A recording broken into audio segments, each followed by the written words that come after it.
Salut à toute la grande communauté d'Arcadia Cybersec et bienvenue dans cette vidéo sur la cybersécurité et la géostratégie.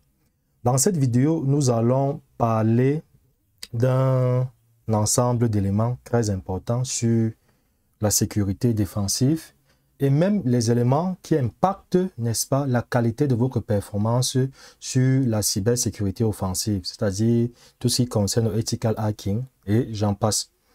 Nous allons prendre dans cette vidéo un scénario d'une banque. C'est une banque où nous devons implémenter une politique de sécurité qui réduit les risques d'attaque ou bien les risques de fuite des informations qui se retrouvent dans cette banque. Et là, dans ce projet, nous avons ici un réseau local qui représente l'intranet de la banque. Ici, nous avons un réseau qui est le réseau invité qui est exclusivement réservé pour les invités, pour ceux qui veulent aller par exemple sur Internet et voilà, qui veulent surfer. Et bien sûr, nous avons dans la zone Internet et nous pouvons donc déployer d'autres zones encore. Ici, nous avons pris vraiment un cas basique. Dans cette vidéo, il faut savoir que beaucoup de personnes souvent se posent des questions à savoir, je vais commencer la cybersécurité. Par quoi est-ce qu'il me faut pour commencer la cybersécurité? Et nous avons donc parfois des approches qui sont différentes. Ici, ce que nous pouvons dire, lorsque vous voulez vraiment vous lancer ou bien vous voulez consolider vos compétences en cybersécurité, ce que nous disons dans Arcadia Cybersec, la première chose qu'il faut avoir, c'est d'avoir une bonne machine. Cherchez à investir pour avoir une très bonne machine. C'est très important. Avoir une très bonne machine va vous permettre de réaliser par exemple des projets de cybersécurité très importants ici qui vont vous permettre d'implémenter des projets de cybersécurité, que ce soit des projets de cybersécurité sur l'offensive, que ce soit des projets de cybersécurité réponse aux incidents, que ce soit des projets de cybersécurité sur la cybersécurité défensive, c'est très important. Vous devez, investir sur vos machines. Donc, prenez de très bonnes machines avec le maximum possible de capacité.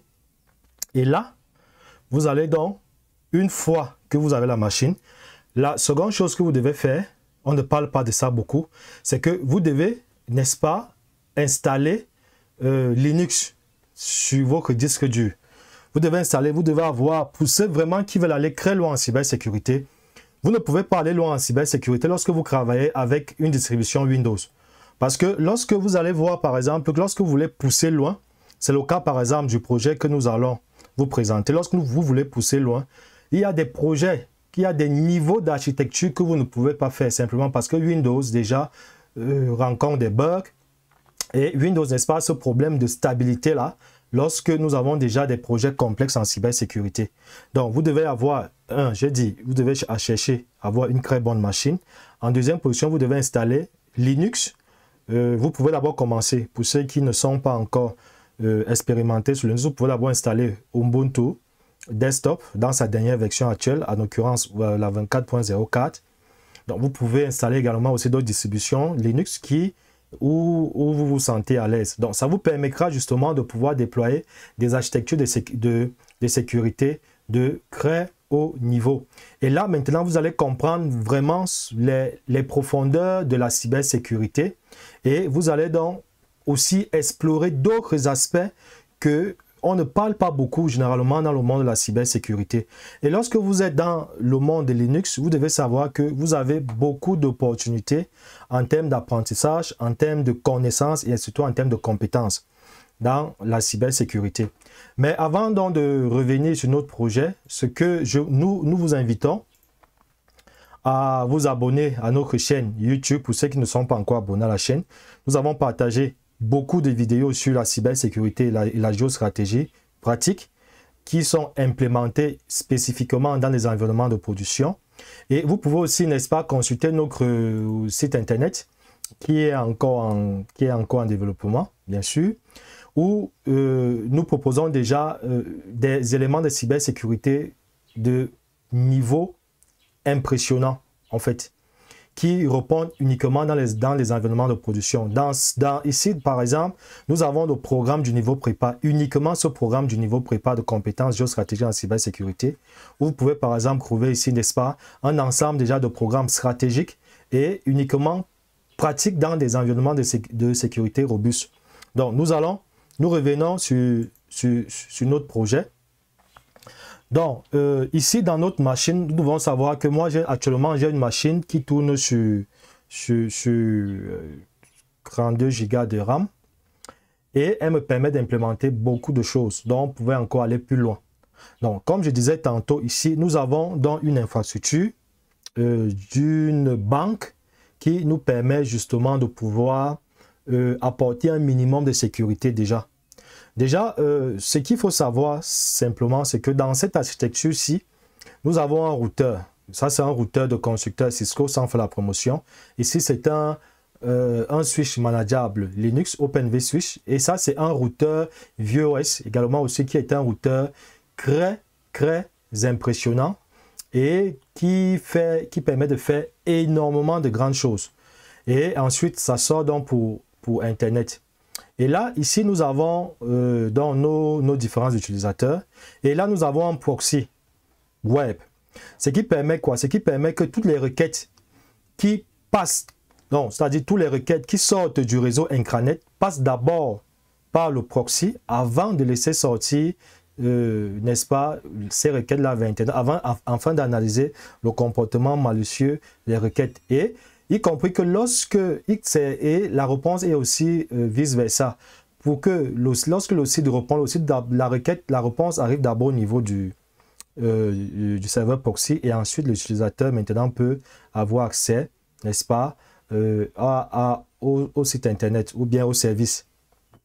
Et là, nous avons ici, nous avons aussi mis un proxy qui permet aussi de contrôler les activités du réseau invité afin de réduire au maximum possible les risques. Et ça, c'est une politique de sécurité de base. Vraiment, c'est simplement pour vous montrer que il est important, déjà, lorsqu'on veut se lancer, par exemple, dans la cybersécurité offensive, il faut comprendre d'abord comment fonctionne la cybersécurité défensive, avant maintenant de se projeter pour des offensives beaucoup plus efficaces. Donc ici, si nous revenons dans ce projet, on peut voir ici que nous sommes là dans notre système Ubuntu. Ici, donc nous sommes dans notre système ici Ubuntu. Là, ceci c'est notre serveur. Ça c'est le serveur proxy ici. Et ici, nous sommes dans notre distribution Ubuntu, c'est-à-dire cette machine-ci, Ubuntu. Et là, ce que nous allons simplement faire, c'est de pouvoir, par exemple, activer le, je veux dire, les fichiers là, en fait, l'analyse des fichiers log directement depuis Ubuntu, parce que nous sommes connectés en SSH. Et déjà, il faut savoir également que aussi dans la prochaine vidéo, nous allons aller progressivement pour l'implémentation de certains services. On va voir comment implémenter justement ce proxy-là pour qu'il puisse sécuriser l'infrastructure LAN et faire des tests. Pour le moment, aujourd'hui, nous faisons des tests. Donc, ici, si je viens au niveau de notre Ubuntu là, ok. Donc, si je peux ici vérifier l'adresse IP de, voilà, ça c'est mon serveur proxy. Donc, ici, je vais là activer l'analyse où se trouvent les logs de suite et access. Donc là, quand je me log là, voilà, ok. Donc ici on peut bien voir, ça c'est mon système ici, le système, ça c'est mon système Ubuntu, l'IP de mon système Ubuntu qui tourne bien sûr sur le 192.168.99.152. Donc maintenant, qu'est-ce qui se passe ici? Si je viens donc essayer de lancer une requête vers, par exemple, je vais ici fermer ou bien je vais ouvrir ou bien je vais carrément ici fermer même le navigateur. Je vais ouvrir encore de nouveau le navigateur. Ici, je vais directement essayer de me loguer au site ou bien je vais directement essayer d'aller dans YouTube. Bon, quand je tape YouTube par exemple ici, on peut voir qu'il me dirige dans YouTube. Mais là, ici, on peut voir que les requêtes passent d'abord par le serveur. Ok, on peut voir que ça, c'est le client qui a lancé la requête. Et ça passe par mon serveur proxy. Et c'est mon serveur proxy qui redirige alors la requête vers YouTube. Donc, là, du coup, si nous tapons par exemple ici Acadia Cybersec, bon, pour rechercher, on peut bien voir qu'on retrouve, n'est-ce pas, la chaîne Acadia Cybersec. Donc, voilà par exemple un peu, déjà dans un premier plan, comment est-ce que les requêtes depuis le LAN peuvent être contrôlées. Et nous pouvons aussi faire la même chose. Bien sûr, vous devez d'abord au préalable configurer ici le serveur proxy. Parce que si vous n'avez pas configuré le serveur proxy au niveau du client Ubuntu, ça ne pourra pas marcher. Donc, du coup, si je viens au niveau des paramètres ici, je vais regarder. Voilà. Voilà, ici on peut voir mon serveur proxy qui a été configuré manuellement. Et là on peut voir que ça c'est l'adresse IP du serveur proxy et le numéro de port que nous avons mis simplement. Donc ici ça c'est pour les requêtes HTTP. Ici c'est pour les requêtes HTTPS. Donc vous comprenez que vous devez d'abord indiquer le serveur proxy avant de pouvoir permettre cela. Donc si on revient ici au niveau de Windows, c'est exactement la même logique. C'est exactement la même logique. C'est-à-dire, nous avons configuré bel et bien notre serveur proxy et nous avons indiqué à notre client Windows 11 que, ok, lorsque tu veux sortir d'Internet, tu passes toutes les requêtes HTTP et HTTPS vont passer par le serveur proxy. Vous voyez que ça augmente la qualité de sécurité de notre infrastructure. Bon, pendant qu'il démarre, nous pouvons aussi voir qu'au niveau du réseau invité, nous avons aussi implémenté un serveur proxy. Mais le plus important également encore, c'est quoi? Pour augmenter la sécurité, nous avons mis sur pied un système de contrôle qui est un portail captif. Donc, si je viens ici, par exemple, au niveau d'Ubuntu, bon, je vais me connecter, par exemple, en HTTPS au niveau de mon pare-feu. Ici, le pare-feu que nous avons utilisé, c'est le pare-feu OPN5. Et nous avons changé nous avons changé le port et voilà. Bon, ici, est-ce que c'est bien saisi là? Ah oui, oui. Donc, ça, je crois que ici, j'ai dû faire une petite erreur là. Je vais encore saisir HTTPS 192.168.99.254 et 443 8000, voilà, 8443. Donc ici, je vais donc me loguer à mon pare-feu. Bien sûr, ce pare-feu, il est open source.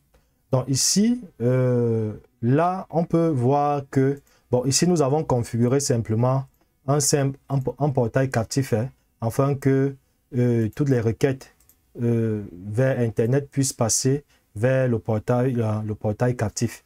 Et là, nous avons donc permis que depuis cette zone, par exemple, depuis cette zone-ci, que nous puissions, que les requêtes puissent également aussi passer par notre proxy pour sortir. Donc, si nous venons ici dans notre système Debian, par exemple, nous venons dans notre système Debian 12, voilà.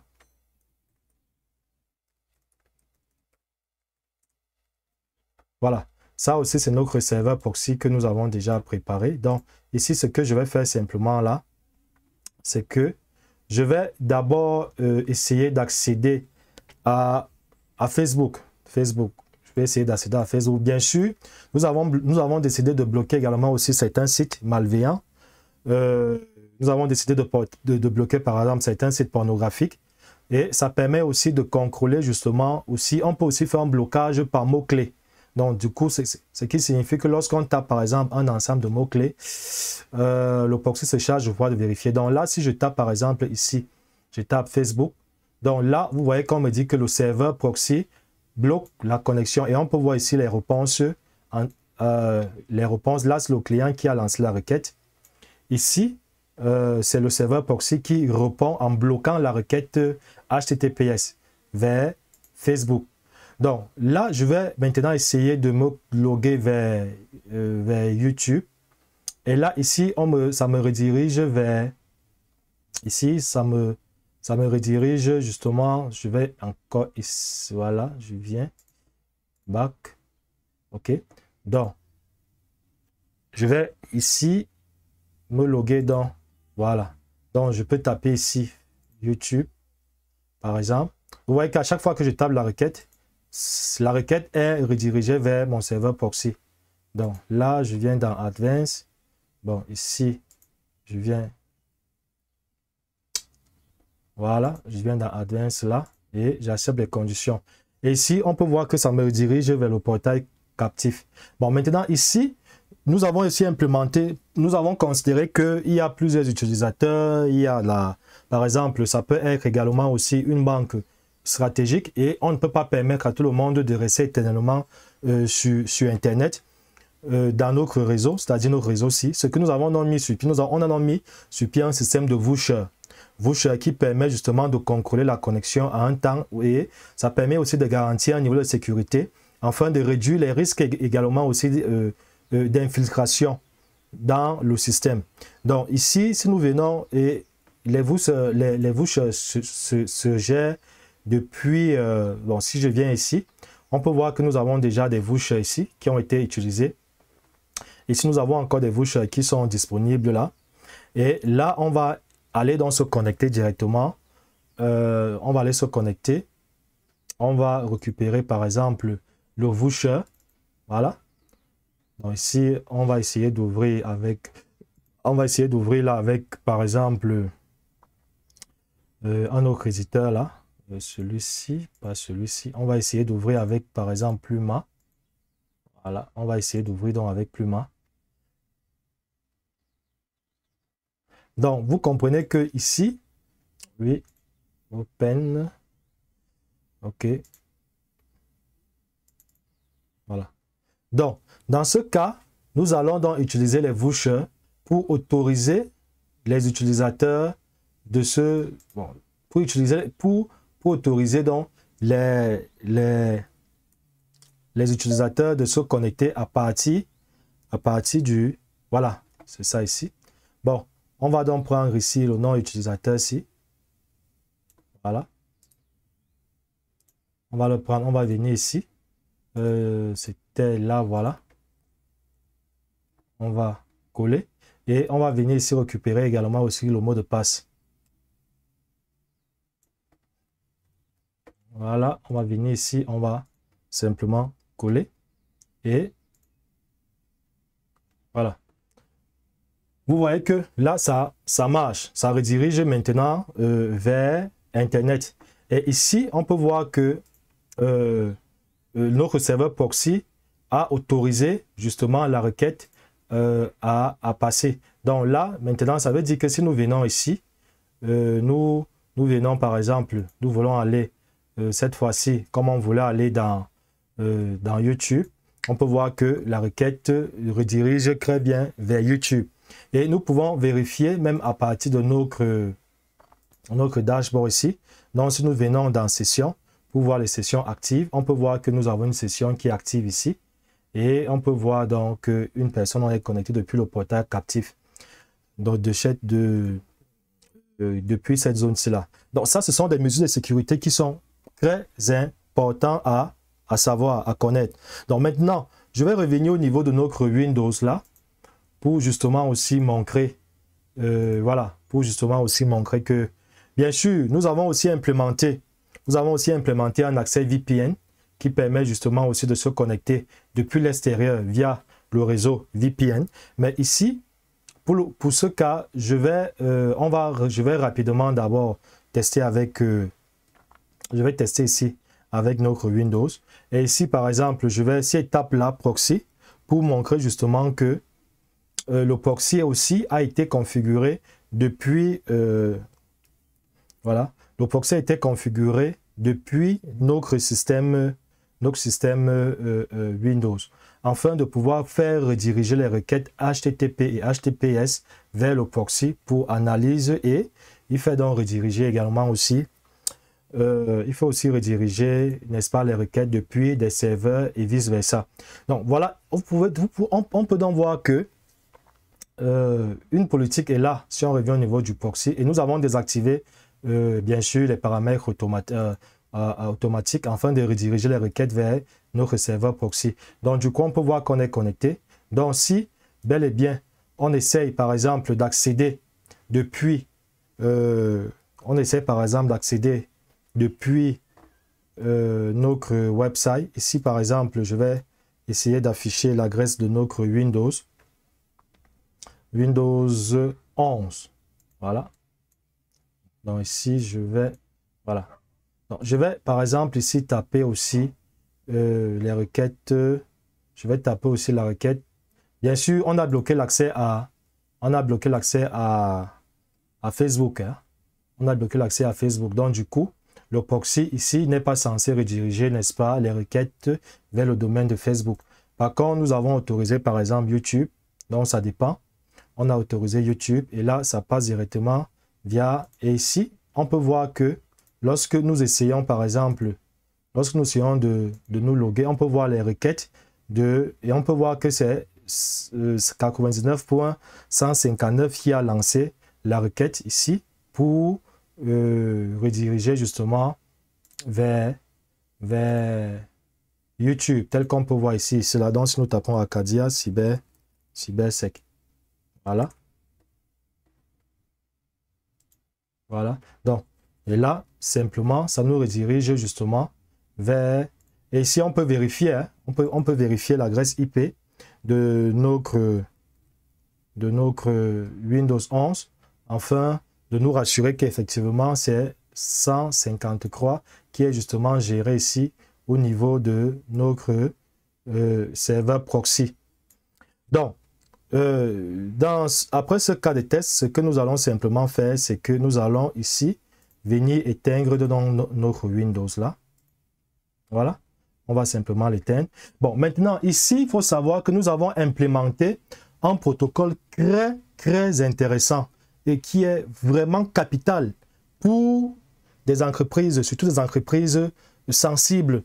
Je prends le cas par exemple des banques. Un protocole que je vais appeler ici le protocole WAF, justement.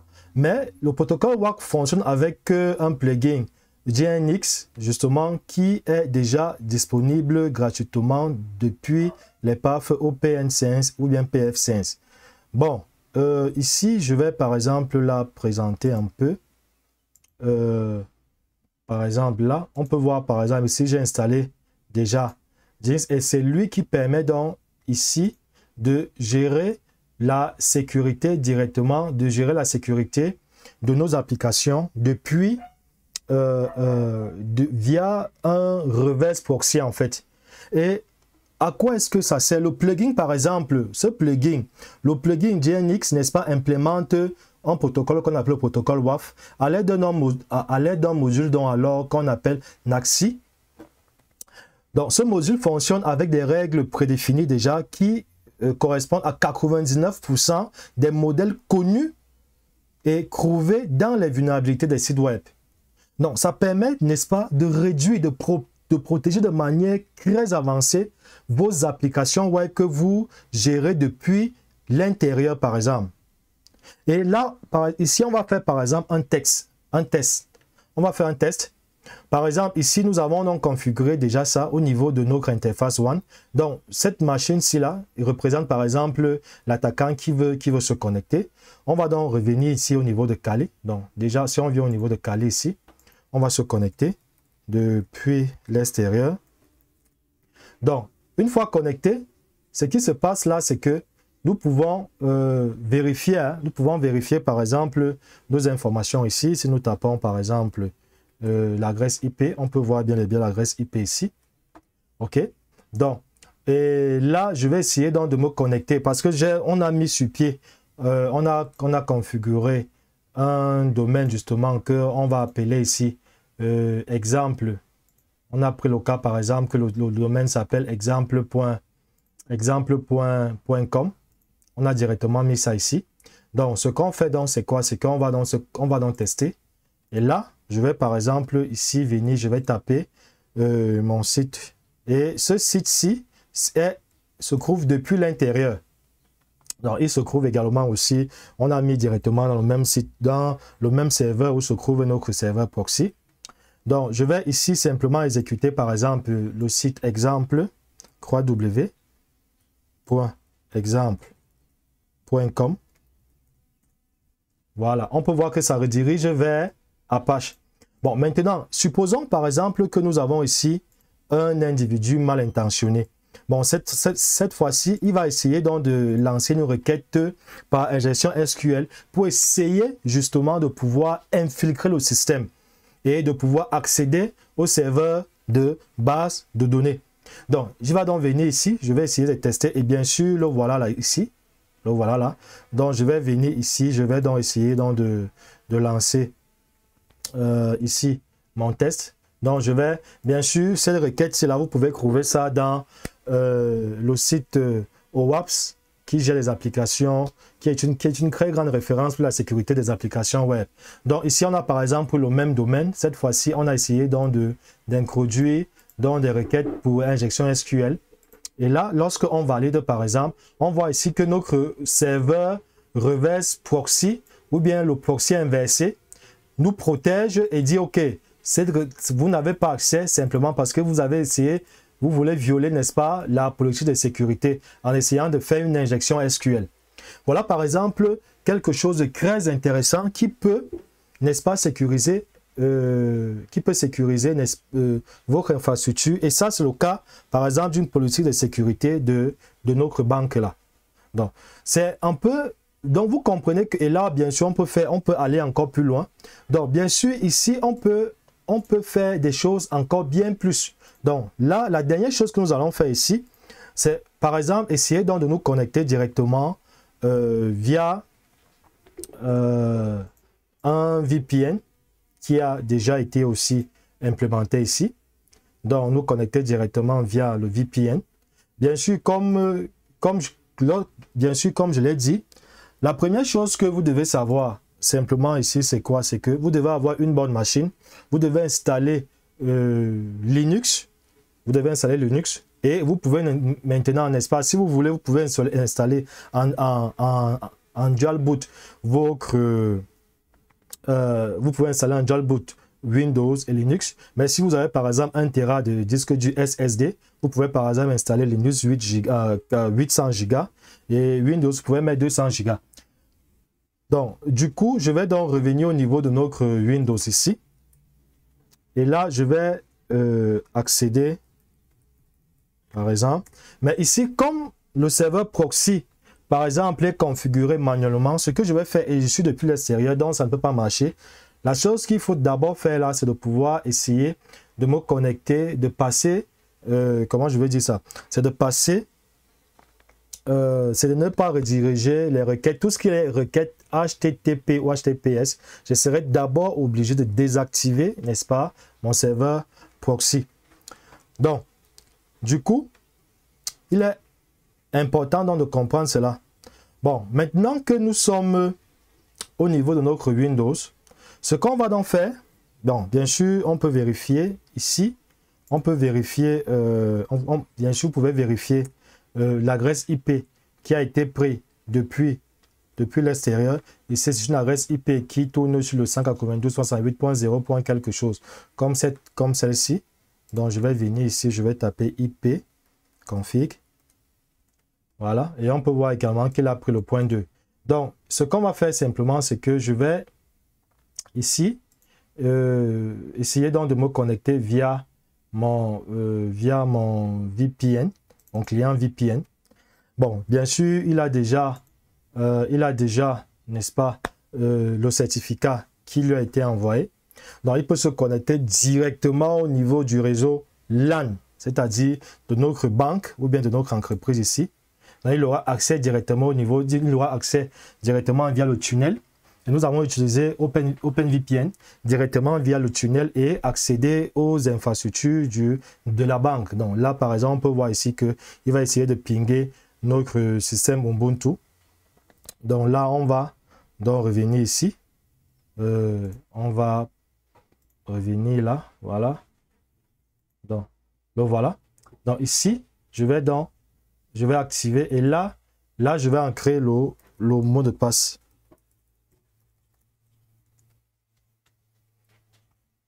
Donc ici, on va patienter. Bon, bien sûr, dans ce cas, voilà, et là, on peut voir que il est connecté. Et si on revient encore ici, on essaye de taper. Là, on vérifie que voilà notre tunnel qui a été créé. Et maintenant, on va essayer donc de lancer un ping directement vers notre système qui se trouve qui se trouve au niveau du réseau, du réseau. C'est-à-dire, on va essayer, par exemple, de pinguer cette machine-ci. Par exemple, voilà, depuis l'extérieur.